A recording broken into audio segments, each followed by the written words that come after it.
ਇੱਕ ਸ਼ਬਦ ਅੱਜ ਰਾਗੀ ਸਿੰਘ ਗਾ ਰਹੇ ਸਨ। ਉਸ ਸ਼ਬਦ ਦਾ ਅੰਤਰਾ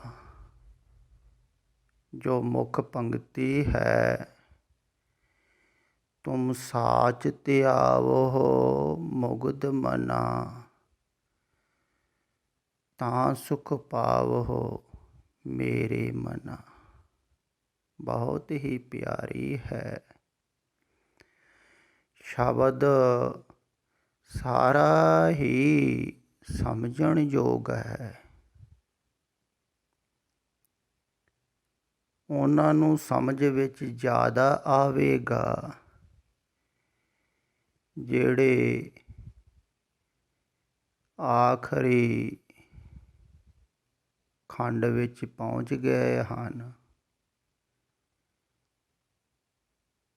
ਜਾਂ ਇਉਂ ਕਹਿ ਲਈਏ ਕਿ ਜਿਨ੍ਹਾਂ ਦਾ ਆਖਰੀ ਸਬਜੈਕਟ ਹੈ, ਭਾਵ ਕਿ ਜਿਹੜੇ ਬਹੁਤ ਗਹਿਰੇ ਧਿਆਨ ਦੇ ਵਿੱਚ ਉਤਰੇ ਹਨ, ਥੋੜ੍ਹਾ ਜਿਹਾ ਸਵਾਦ ਜਾਣਿਆ ਹੈ, ਉਹਨਾਂ ਨੂੰ ਇਹ ਸ਼ਬਦ ਦੁਆਰਾ ਬਹੁਤ ਹੀ ਸੇਧ ਮਿਲੇਗੀ, ਸਮਝ ਵੀ ਆਵੇਗਾ। ਸੇਧ ਤੇ ਸਾਰਿਆਂ ਨੂੰ ਹੀ ਮਿਲੇਗੀ, ਪਰ ਸਮਝ ਖਿਆਲ ਵਿੱਚ ਉਹਨਾਂ ਦੇ ਹੀ ਆਵੇਗਾ ਨਾ, ਜਿਹੜੇ ਥੋੜ੍ਹੇ ਜਿਹੇ ਇਸ ਸ਼ਬਦ ਦੇ ਕਰੀਬ ਗਏ ਹੋਣਗੇ ਜਾਂ ਗਏ ਹਨ। ਕਰੀਬੀ ਰਿਸ਼ਤਾ ਹੋਵੇ, ਕਹਿੰਦੇ ਨਾ, ਸਮਝ ਵਿੱਚ ਆਉਂਦੀ ਹੈ। ਥੋੜ੍ਹਾ ਜਿਹਾ ਕਰੀਬੀ ਰਿਸ਼ਤਾ ਬੋਲਣ ਵਾਲੇ ਦੇ ਨਾਲ, ਜਿੰਨੇ ਸ਼ਬਦ ਬੋਲਿਆ ਹੈ ਜਾਂ ਬੋਲ ਰਿਹਾ ਹੈ, ਤਾਂ ਜ਼ਿਆਦਾ ਸਮਝ ਵਿੱਚ ਆਵੇਗਾ। ਤੇ ਅਗਰ ਕਿਸੇ ਨੂੰ ਇਹ ਸ਼ਬਦ ਦਾ ਪਤਾ ਹੋਵੇ ਤੇ ਉਹ ਗਰੁੱਪ ਅੰਦਰ ਪਾ ਦੇਵੇ, ਤਾਂ ਕਿ ਪੂਰੇ ਹੀ ਸ਼ਬਦ ਦੇ ਭਾਵ ਨੂੰ ਤੁਸੀਂ ਖਿਆਲ ਵਿੱਚ ਲੈ ਸਕੋਗੇ। ਪਰ ਜੋ ਇਹ ਇੱਕ ਪੰਕਤੀ ਵੀ ਹੈ ਨਾ, ਇਹਨੂੰ ਵੀ ਅਗਰ ਗਹਿਰਾਈ ਦੇ ਤਲ 'ਤੇ ਤੁਸੀਂ ਸਮਝੋ, ਗਹਿਰਾਈ ਦੇ ਤਲ 'ਤੇ ਬੈਠਾਓ, ਪਕੜੋ, ਖਿਆਲ ਵਿੱਚ ਰੱਖੋ, ਤੇ ਤੁਹਾਡਾ ਜੀਵਨ ਬਦਲ ਸਕਦਾ ਹੈ। ਦੇਖੋ ਕਿੰਨਾ ਸਾਫ਼ ਤੇ ਸਿੱਧਾ ਸਮਝਾਇਆ ਹੈ ਗੁਰੂਆਂ ਨੇ। ਕੋਈ ਵੀ ਵੱਲ ਛਲ ਨਹੀਂ ਹੈ, ਬਹੁਤ ਹੀ ਸਾਫ਼ ਤੁਹਾਨੂੰ ਸਮਝ ਵਿੱਚ ਆ ਸਕਦਾ ਹੈ, ਅਗਰ ਸਮਝਣਾ ਚਾਹੋ ਤਾਂ। ਲੋਕ ਪੜ੍ਹਦੇ ਹਨ, ਸਮਝਦੇ ਥੋੜ੍ਹੇ ਹਨ, ਗਾਉਂਦੇ ਵੀ ਹਨ, ਤਾਂ ਵੀ ਸਮਝਦੇ ਨਹੀਂ ਹਨ। ਖਿਆਲ ਵਿੱਚ ਨਹੀਂ ਹੈ ਨਾ। ਖਿਆਲ ਵਿੱਚ ਕਿਉਂ ਨਹੀਂ ਹੈ? ਕਿਉਂਕਿ ਖਿਆਲ ਵਿੱਚ ਝੂਠ ਹੈ, ਝੂਠ ਦੀ ਵਿਚਾਰਧਾਰਾ ਹੈ। ਉਹ ਮਨ ਵਿੱਚ ਝੂਠ ਦੀ ਵਿਚਾਰਧਾਰਾ ਹੈ, ਤੇ ਸੱਚ ਸਮਝ ਵਿੱਚ ਕਿਵੇਂ ਆਵੇਗਾ? ਇਹ ਵੀ ਤਾਂ ਸਮਝੋ ਤੁਸੀਂ। ਝੂਠ ਦੀ ਵਿਚਾਰਧਾਰਾ ਚੱਲ ਰਹੀ ਹੈ ਅੱਠੇ ਪੈਰ, ਤੇ ਸੱਚ ਖਿਆਲ ਵਿੱਚ ਕਿਵੇਂ ਆਵੇਗਾ? ਇਸ ਪੰਕਤੀ ਵਿੱਚ ਪਤਾ ਕੀ ਕਿਹਾ ਹੈ? ਦੇਖੋ, ਗੌਰ ਕਰੋ, ਥੋੜ੍ਹਾ ਜਿਹਾ ਪਿਆਰ ਨਾਲ ਸਮਝੋ। ਤੁਮ ਸਾਚ ਧਿਆਵੋ ਮੁਗਧ ਮਨਾ, ਹੇ ਮੂਰਖਾ ਮਨਾ, ਤੂੰ ਸੱਚ ਨੂੰ ਧਿਆਨ ਵਿੱਚ ਰੱਖ। ਕਿਉਂ? ਤੁਮ ਸਾਚ ਧਿਆਵੋ ਮੁਗਧ ਮਨਾ, ਤਾਂ ਸੁਖ ਪਾਵੋ ਮੇਰੇ ਮਨ। ਤਾਂ ਤੂੰ ਸੁਖ ਪਾ ਸਕਦਾ ਹੈ ਮੇਰਿਆ ਮਨਾ। ਸੁਖਮਨੀ ਸੁਖ ਅੰਮ੍ਰਿਤ ਪ੍ਰਭ ਨਾਮ, ਭਗਤ ਜਨਾ ਕੈ ਮਨ ਬਿਸਰਾਮ।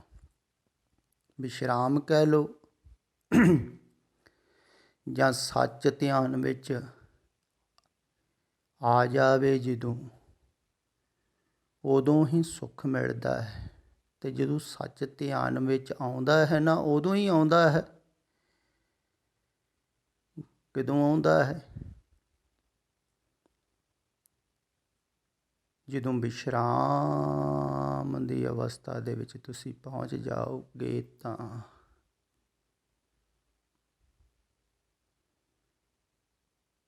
ਵਿਸ਼ਰਾਮ ਅੰਦਰ ਹੈ, ਬੇਰਾਮ ਬਾਹਰ ਹੈ, ਬੇਕਾਮ ਬਾਹਰ ਹੈ। ਬਾਹਰ ਨੂੰ ਜਾਓ ਤੇ ਦੌੜ ਹੈ, ਵਿਸ਼ਰਾਮ ਕਿੱਥੇ?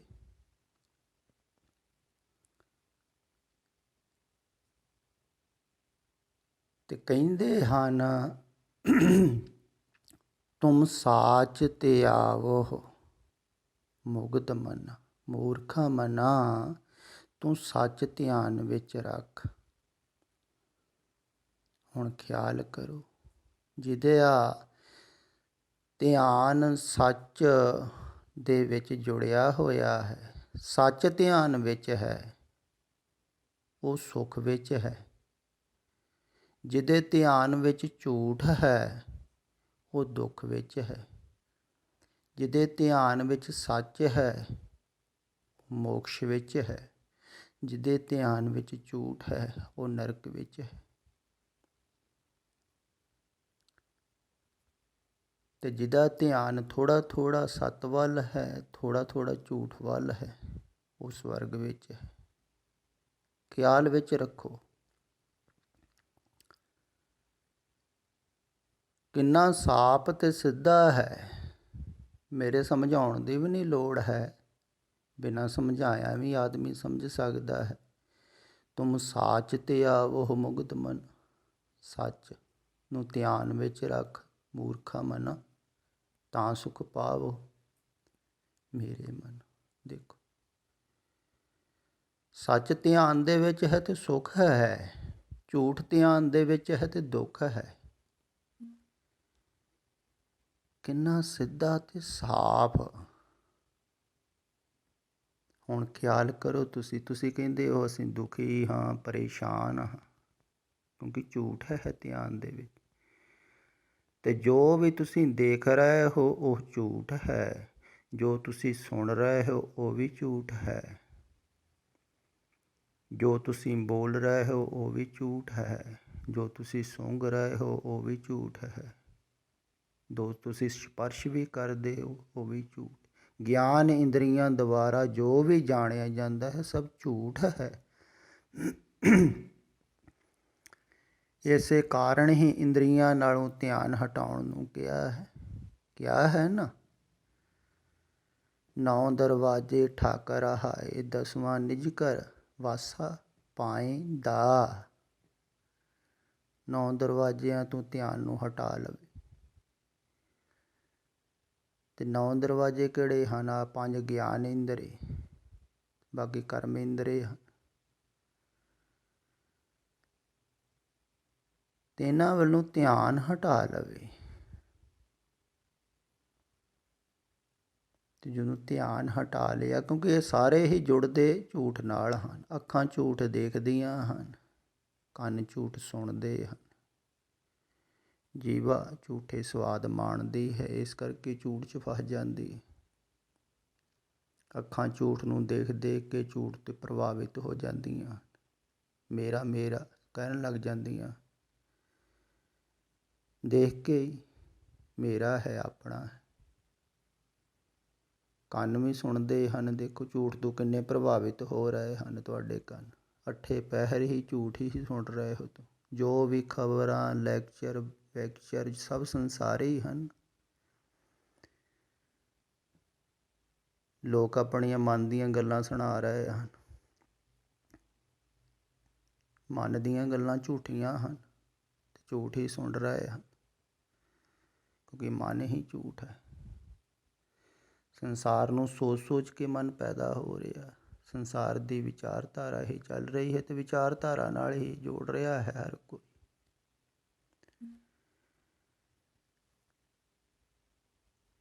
ਤੇ ਖਿਆਲ ਵਿੱਚ ਰੱਖੋ, ਇਹੋ ਪੰਕਤੀ ਹੀ ਕਾਫੀ ਹੈ।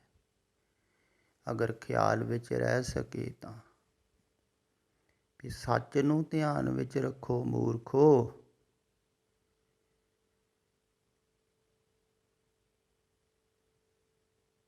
ਦੇਖੋ, ਮੂਰਖ ਕਿਹਾ ਹੈ, ਬੇਸਮਝ ਕਿਹਾ ਹੈ। ਮਨ ਨੂੰ ਕਹਿ ਲਓ ਜੋ ਮੈਂ ਨੂੰ ਕਹਿ ਲਓ।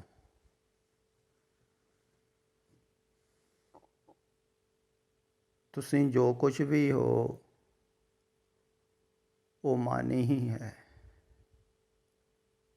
ਤੁਹਾਡਾ ਨਾਮ, ਤੁਹਾਡੀ ਜਾਤ, ਤੁਹਾਡਾ ਸਭ ਕੁਛ ਮਨ ਹੀ ਹੈ ਨਾ। ਮੈਂ ਮਨ ਹੈ, ਹਉ ਮਨ ਹੈ। ਦੋਨੋਂ ਹੀ ਕਿਹਾ ਮੁਗਧ ਬੇਸਮਝ। ਸੱਚ ਨੂੰ ਧਿਆਨ ਵਿੱਚ ਰੱਖ। ਤੇ ਝੂਠ ਤੋਂ ਹੀ ਮਨ ਪੈਦਾ ਹੋ ਰਿਹਾ ਹੈ, ਝੂਠ ਨਾਲ ਹੀ ਜੀ ਰਿਹਾ ਹੈ।